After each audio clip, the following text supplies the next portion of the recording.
প্রশ্ন করেছেন। পরীক্ষার খাতা যারা দেখবেন, আমাদের এক্সামিনার যারা থাকবেন, তাদের পারিশ্রমিক বিভিন্ন দিক থেকে গতবারও ওরা ভীষণভাবে অনুরোধ করেছেন পারিশ্রমিক বাড়াবার জন্য। পারিশ্রমিক বাড়াতে গেলে সত্যি কথা বলি, আমি আন্তরিকভাবে বিশ্বাস করি তাদের পারিশ্রমিক বাড়ানো উচিত। আমাদের এক্ষুনি পারিশ্রমিক বাড়াবার ব্যাপারে মূল সিদ্ধান্ত নেবে বোর্ডের একটা পরিচালন কমিটি আছে, গভর্নিং বডি। তো আশা করি এর মধ্যে গভর্নিং বডি গঠন করা হয়ে যাবে। আপাতত গভর্নিং বডি নেই।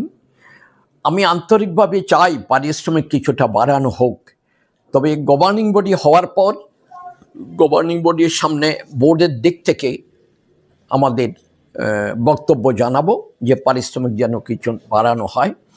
আমরা তাদের পারিশ্রমিক বাড়ানোর ব্যাপারে অত্যন্ত আন্তরিক চেষ্টা করে যাব।